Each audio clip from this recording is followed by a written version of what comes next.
É isso aí, Serrana FM em 87.9. Estamos dando início aqui a um bate-papo, né? Mais um bate-papo. Hoje recebendo a Natália Castro, que é psicóloga e vai conversar um pouquinho com a gente, vai falar sobre o Setembro Amarelo. Bom dia, Natália, tudo jóia? Bom dia Lima Duarte. Quero agradecer, né, Herbio, pelo espaço aqui para a gente falar de um tema tão importante, né, que é a saúde mental. Exatamente, um tema aí um problema, né, que a população vem enfrentando e vem aumentando a cada dia, né, Natália? Os problemas mentais, psicológicos, né, estão muito recorrentes. A gente vai falar um pouquinho, então, iniciando esse bate-papo sobre o Setembro Amarelo, né? Isso, a gente queria fazer esse programa no final do mês passado e por um imprevisto pessoal acabou que a gente não teve como fazer, mas é como eu disse aqui na apresentação, né? Vamos dizer assim, né? A campanha no Setembro Amarelo, mas tempo de a prevenção é todo tempo, não é isso? É um problema muito, muito sério que leva as pessoas aí ao suicídio, né? Ou até mesmo se entregarem, né, à cama. Então fala pra gente um pouquinho, Natália, como que surgiu essa campanha do Setembro Amarelo? Essa campanha, ela teve início nos Estados Unidos, em 94. Foi um jovem, né, de 17 anos que cometeu suicídio e na ocasião os familiares e amigos deles não estavam atentos ao que estava acontecendo com ele. Então ele acabou cometendo o ato e aí então eles, no velório, né, desse rapaz, foram distribuídas fitas amarelas com mensagens de valorização à vida. E como você disse, Herbie, não é só em setembro que a gente deve falar sobre isso, né, falar sobre saúde mental, sobre a valorização da vida e a prevenção do suicídio. É uma campanha que tem que estar presente o ano todo, né, a todo tempo, que sempre é importante a gente valorizar, né, a saúde mental. Certo, Natália.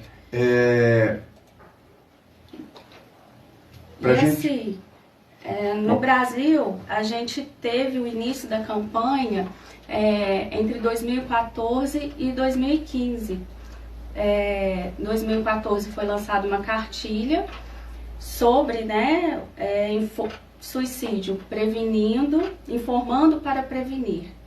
E aí, em 2015, teve de fato o início da campanha, né, Setembro Amarelo, nos órgãos públicos, e foi uma iniciativa da Associação Brasileira de Psiquiatria, junto com o Conselho de Medicina.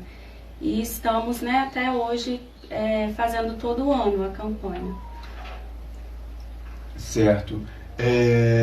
Vamos falar um pouquinho sobre a importância, né, dessa campanha e também sempre existe um preconceito sobre esses assuntos, né, até para a pessoa mesmo procurar ajuda. A gente falando sobre a importância e muitos pensam que quanto mais você fala no tema, você está meio que incentivando o suicídio, vamos dizer assim, por estar falando direto sobre isso. Existe a chance de alguém cometer o suicídio por ver falar muito nessa campanha? Então, o intuito da campanha é justamente para desmistificar os tabus que envolvem o suicídio, né? O tema é um tema delicado que não deve ser falado de qualquer maneira, então é o como se fala sobre isso. Então, justamente a campanha vem para que seja algo que possa ser dialogado, não é só falar de qualquer maneira. É um falar que tenha um sentido, que a pessoa que passa, né, por algum sofrimento mental ou que conheça quem passe por um sofrimento mental tenha caminhos para ajudar. Então, falar sobre isso é muito isso de desmistificar mesmo. E assim, a gente não tem a dimensão do problema, né? As pesquisas mostram que quando uma pessoa comete o suicídio, muitas pessoas à sua volta são afetadas. varia, né, o número de pessoas que são afetadas, mas a gente tem em torno aí de 60 a 140 pessoas, né? Então, muitas pessoas que conviveram, né, com a pessoa que cometeu o suicídio são afetadas por esse ato também. Então, muitos estudiosos falam, né, é a morte de quem, né? O suicídio é a morte de quem? Certo, Natália. Vamos falar um pouquinho, o que pode levar uma pessoa necessariamente a cometer o suicídio? Quais são os fatores que podem levar ela a fazer isso? Então, não existe uma única razão, né? A gente não coloca uma única razão para que uma pessoa possa cometer o suicídio. É uma causa multifatorial. Então, nisso de ser multifatorial, estão envolvidos, né, os aspectos psicológicos, aspectos culturais, sociais, econômicos. A gente, né, tá saindo de uma pandemia, né, e a gente percebe, né, o quanto que a situação da pandemia influenciou isso das emoções, né, uma nova rotina. E aí muitas pessoas começaram a ter dificuldades econômicas e o quanto que isso influencia na saúde mental das pessoas. Então, né, é uma interação de fatores. Não, a gente não tem uma única causa, mas a gente pode ter eventos que podem ser estressores, né, que podem representar fatores de risco para que alguém cometa o ato, e a gente também tem fatores de proteção. Certo. Geralmente, né, quando acontece um fato assim, as pessoas falam assim, isso é muita fraqueza, isso é falta de Deus. Sempre tem os julgamentos, né? Eu não sei, eu tenho uma visão diferente, que eu acho que a pessoa, talvez ela foi forte muito tempo, ela suportou muita coisa até chegar nesse ponto, né? E até mesmo o ato ali da pessoa tirar a própria vida, ela foi, ao mesmo tempo que ela estava talvez com a cabeça fraca, ela foi muito forte, porque às vezes a pessoa vai sacrificar uma criação, coisas do dia a dia. A pessoa tem pena, vamos dizer assim, agora tirar a própria vida, né? Como que a pessoa chega no ato de ter aquela força para cometer essa atitude? Um ato de desespero? Geralmente é uma situação de desespero que a pessoa pode estar vivendo, e aí muitas vezes ela não está querendo tirar a vida em si, ela está querendo acabar com aquela dor que está muito grande, aquele sofrimento, um sofrimento que ela está enxergando como muito grande, que ela não vê uma outra solução. Ao invés de tomar ali uma iniciativa para acabar com aquele sofrimento, ela prefere acabar com a vida, tirar a sua própria vida, porque automaticamente não vai sofrer mais. A intenção né, muitas vezes é acabar com o sofrimento. E aí a gente, né, falar sobre esse tema é também trazer a reflexão sobre o que é o sentido da vida para cada um, né? Para cada pessoa vai ser diferente. Então, o que é o viver para mim vai ser diferente para você, vai ser diferente para cada um que está ouvindo a gente. E aí também valorizar a vida, né? O dia a dia que a gente tem. E procurar, né, enxergar soluções diversas possibilidades para algo que está causando sofrimento, para algo que está causando uma doença mental. Então, quando a gente conversa com outras pessoas, a gente, né, abre um leque de possibilidades. Quantas vezes que a gente está passando por alguma dificuldade, algum problema, conversa com um amigo, né, ou até no próprio processo terapêutico, e ali você começa a enxergar algumas soluções que você até então não estava vendo. Então, por isso a importância também de falar. Para a pessoa, né, que talvez esteja nos ouvindo, está se sentindo dessa forma, está se sentindo angustiado, talvez se sentindo no desespero, é muito importante procurar ajuda, né, Natália? Isso, exatamente. E, né, existem maneiras dessa ajuda chegar.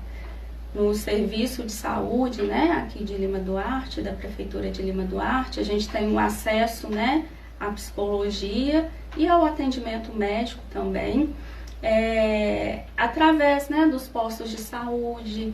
Então, esse acesso, né, é feito através do encaminhamento médico atualmente, e a gente tem o CAPS também, que tem a porta aberta, né, que é feito o acolhimento lá pelos profissionais também.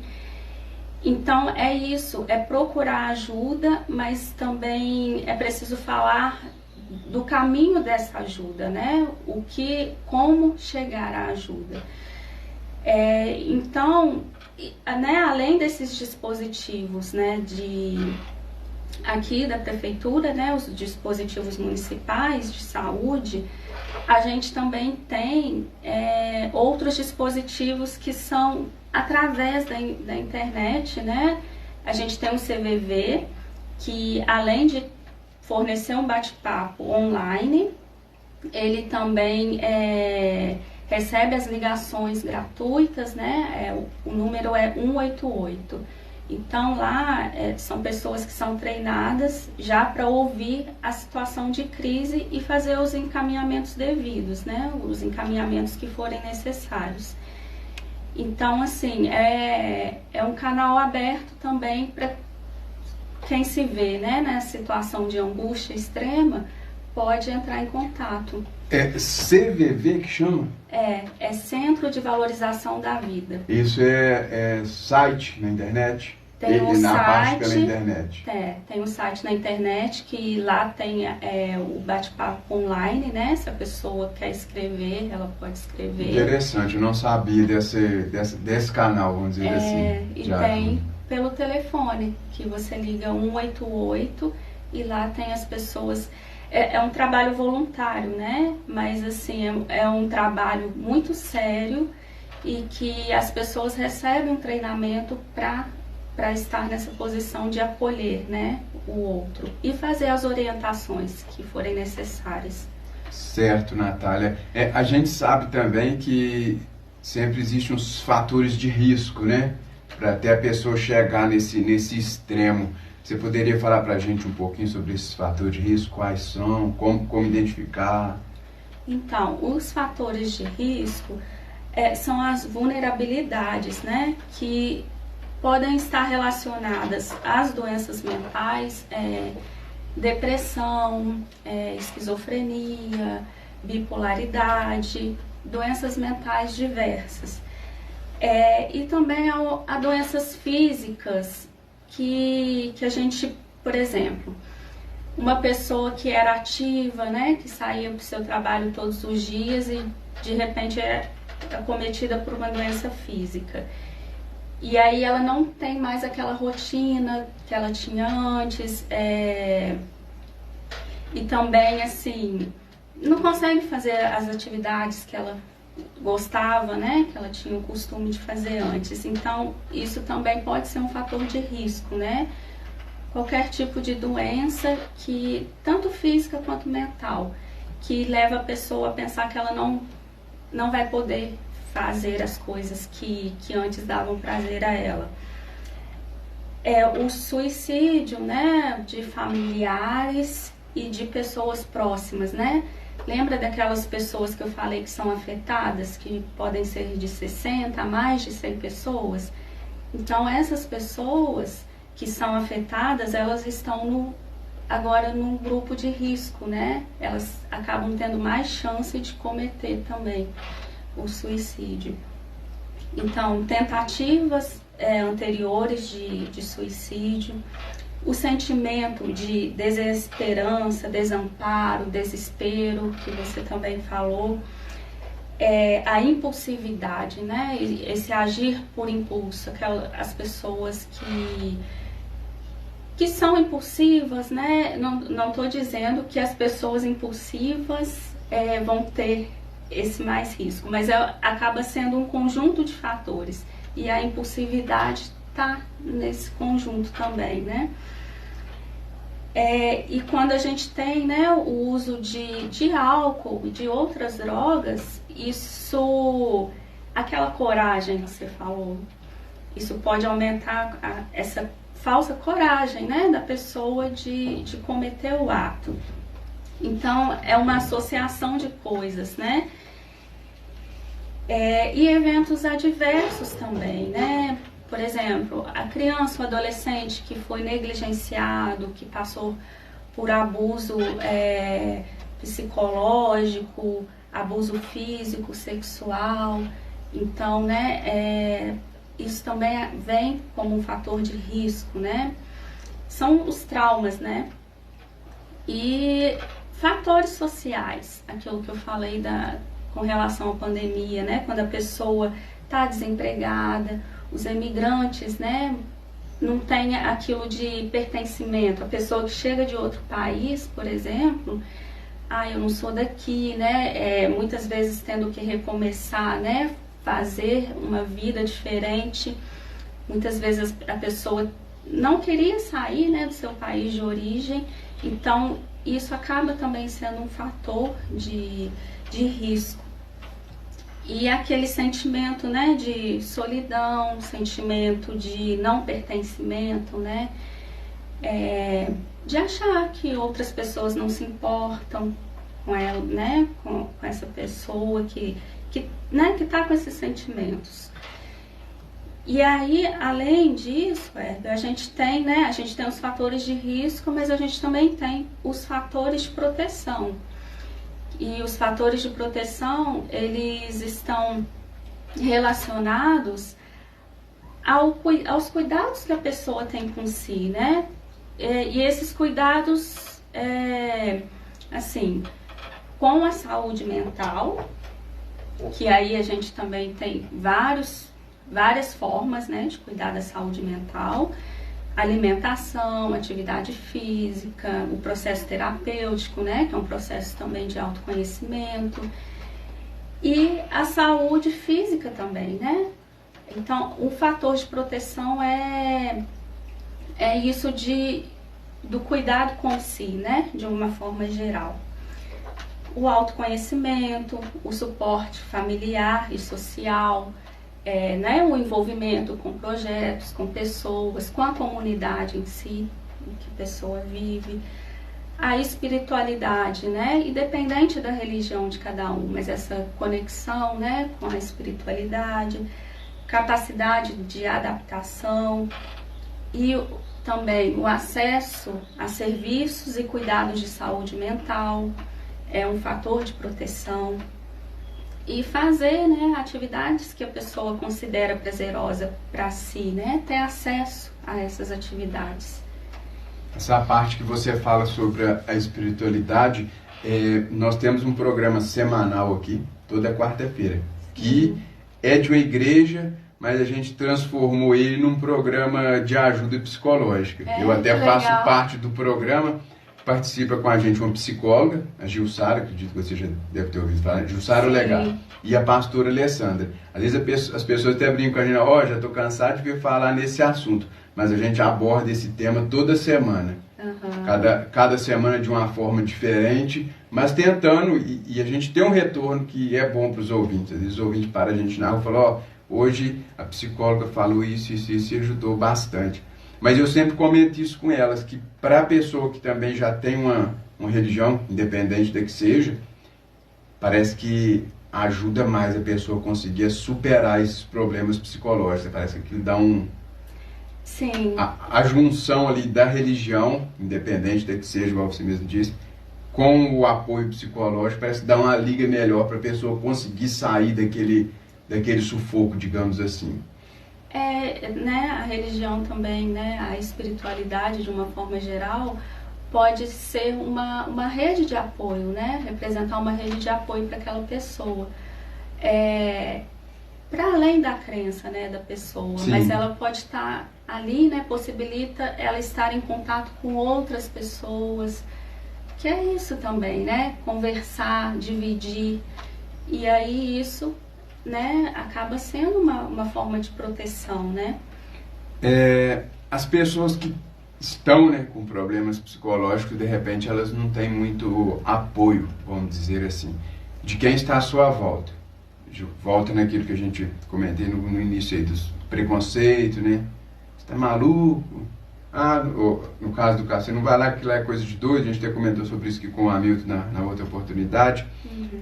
Para quem está de fora, como que essa pessoa pode ajudar quem está com problema? Você nota que a pessoa não está bem, o que eu posso fazer para ajudar essa pessoa? É justamente isso, Herbert, da pessoa poder ouvir sem julgar, sabe? Validar o sentimento do outro. Quando a gente fala, isso é fraqueza, né? Isso é falta de Deus, a gente tá como se estivesse menosprezando mesmo aquilo que o outro está sentindo. E não é isso, o caminho é justamente o inverso. É a gente poder ter essa escuta, né, sem julgamento, procurando compreender mesmo o outro e valorizar aquele sentimento que está sendo exposto. Porque para quem está na situação, não é fácil falar, não é tão simples assim expor, né? A pessoa pode, ela mesma, estar com esses preconceitos embutidos, né? Quantas vezes a gente não ouviu, engole o choro, homem não chora, se você demonstrar o sentimento é porque você é fraco. Então a gente tem que ir na contramão disso, né? Justamente colocar, dar espaço para que a pessoa expresse os seus sentimentos. E se a gente vem com essas frases, né, a gente acaba invalidando o sentimento da outra pessoa. E não é isso. A gente deve justamente validar, valorizar a pessoa e aquilo que ela sente. E é importante sentir, né? A nossa sociedade, infelizmente, é como se não houvesse tempo para isso, né? Não, a gente tem as rotinas corridas, né? Trabalho, estudo, afazeres domésticos. Mas e o sentir? A gente precisa dar espaço, a gente é ser humano, o sentir é do ser humano. Muitas vezes a gente esquece disso, né? Então a ajuda a outra pessoa é isso, é ouvir, né, com atenção, sem julgamento, procurando compreender. E aí existem situações que são de urgência, né? A pessoa que está ali em perigo iminente, né, de cometer o suicídio, ela deve ter essa ajuda na hora também. Então, muitas vezes vai ser preciso essa intervenção, assim, de procurar o médico junto com a pessoa naquela hora, né, de procurar ajuda na hora, não deixar para depois. E também, assim, procurar não deixar a pessoa sozinha, procurar ficar com ela ali e acompanhar a pessoa, né, nos cuidados, nessas primeiras vezes, né, nessa busca de cuidados, estar junto com ela, né. Então, né, além do CVV que eu falei, né, que é o 188, a gente também tem um dispositivo que chama Mapa da Saúde Mental.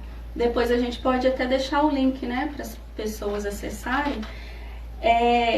Nesse mapa da saúde mental, através da internet, né, o site, e ali eles reuniram serviços públicos e serviços de ONGs, né, filantrópicos, que são voltados para a saúde mental.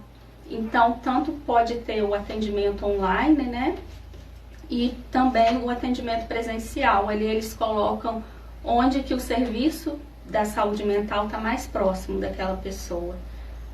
Então é uma outra forma também de procurar ajuda, né? Um outro caminho de ajuda também. Bacana. Falando sobre, né, problemas mentais, suicídio, toda pessoa que ela tem um problema, um quadro, vamos dizer assim, depressivo, ela está sujeita ao suicídio, existem vários fatores diferentes.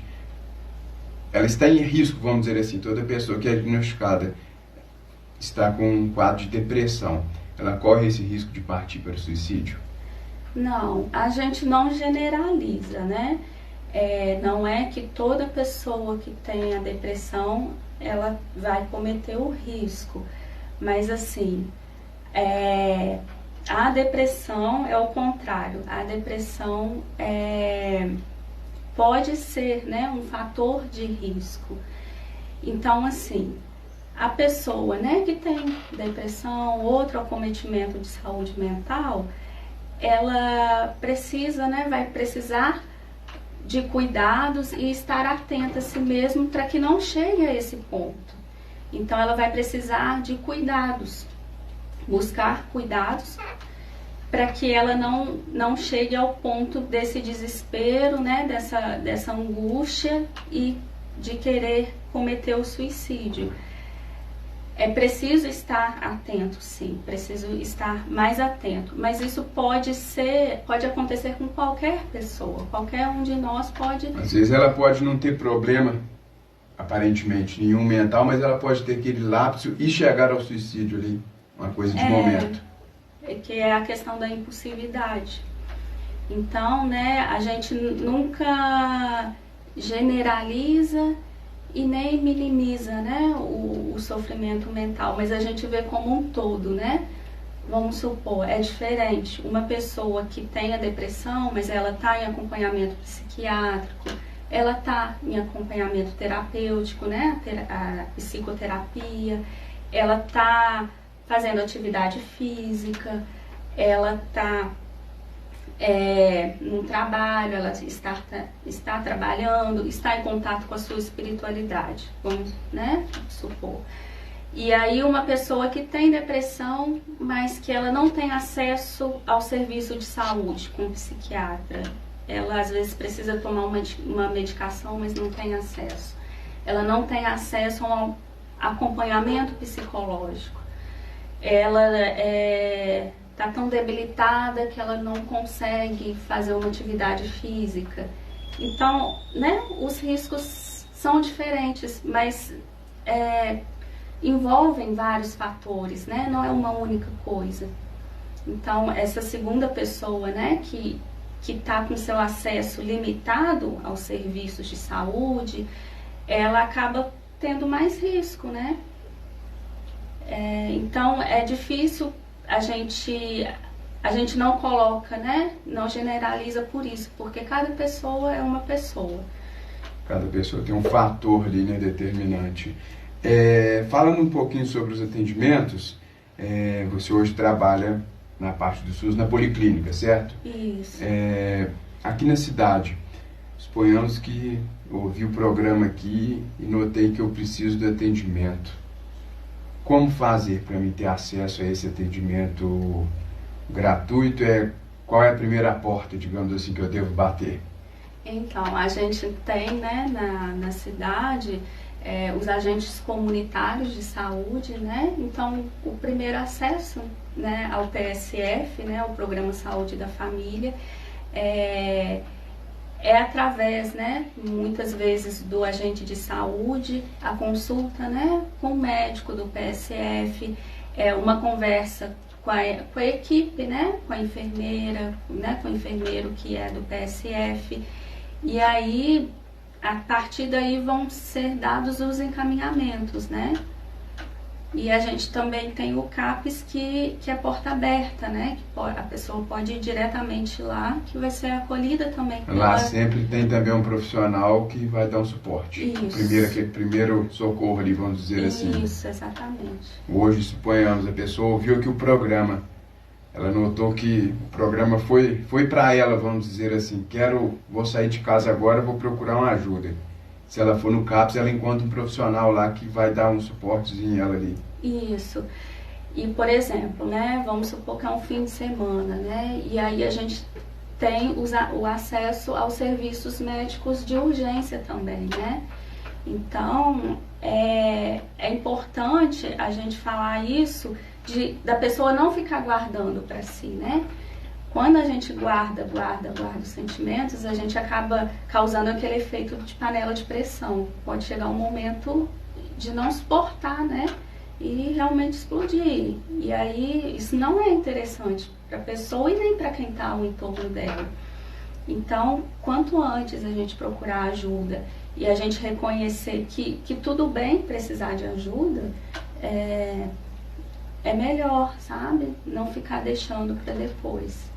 Voltando no que a gente já falou sobre quem está em volta, né, como ajudar, né, mas só dando uma refrisada, é muito interessante para quem tá do lado, vamos dizer assim, né, tá notando que a pessoa tá diferente, tá estranha, chama para conversar, né, deixa a pessoa se abrir, né, Natália, mas sem julgamento, seja ouvido, né, vamos dizer assim, né. Não é aquele ouvir para responder, sabe? Muitas vezes na pressa, né, a gente só tá ouvindo, mas não tá compreendendo o que a pessoa tá falando. Mas é um ouvir compreendendo. E se você não sabe, você não precisa, assim, de dar uma resposta. Se você não sabe o que responder, você pode dizer, olha, não sei o que te responder, mas eu tô aqui com você. Vamos procurar um caminho juntos. Então, esse suporte, sabe?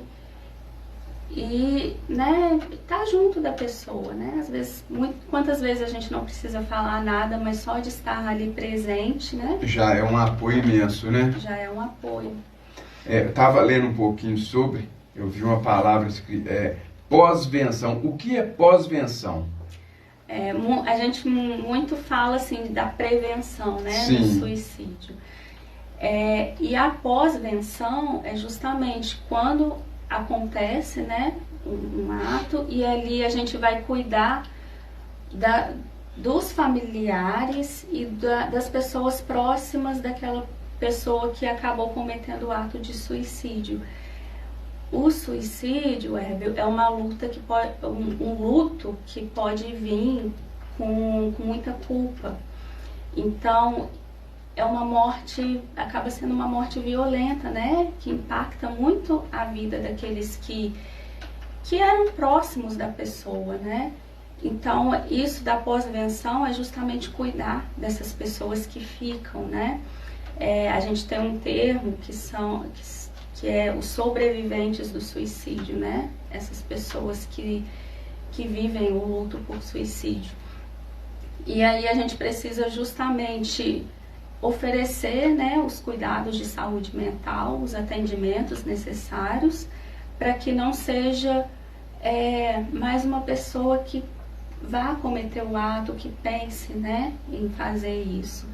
Então, a campanha, né, como um todo, do Setembro Amarelo, mas como a gente disse, é algo para a gente fazer sempre, né, não só em setembro, tem que ser feita com muito cuidado, justamente por isso, para a gente não começar a colocar culpado, sabe? Muitas vezes as pessoas têm mania disso, né? É fácil a gente colocar a responsabilidade no outro, mas a gente lembrar que o ser humano, né, é falho e a gente precisa acolher aquilo que é a dor, aquilo que tá difícil para outra pessoa, sem o julgamento, sem culpar, mas que, né, de forma a abraçar essa pessoa realmente, né? As pessoas que às vezes estão em volta, sem ser quem viveu ali o problema, né, quem é da família, a primeira coisa que eles pensam é isso, né? Mas quem que fez ele tomar essa atitude? E deixou uma carta falando quem que é o culpado? Geralmente a primeira... E às vezes a família de perto está precisando mesmo só daquela amizade, daquele... de ser compreendida, né? De ser acolhida. Então, é isso, né? A gente precisa ser humano, né? E acolher o humano também, né? E apesar da gente ser humano, a gente esquece disso, parece. Certo, Natália. Tem algo mais assim, sobre a campanha que você queira falar pra gente, que às vezes a gente não abordou aqui? Quiser dar mais um enfatizado em alguma parte do nosso bate-papo mesmo, quiser, né, falar mais um pouquinho sobre os atendimentos, como funciona? Os atendimentos, né, eles vêm através do encaminhamento, né, atualmente pelo encaminhamento médico. Isso que eu ia até perguntar no momento se nós falamos sobre o CAPS, né, falando sobre os encaminhamentos. Se a pessoa for diretamente lá na policlínica, ela consegue agendar com o psicólogo? Não, somente com encaminhamento, né? Somente com encaminhamento.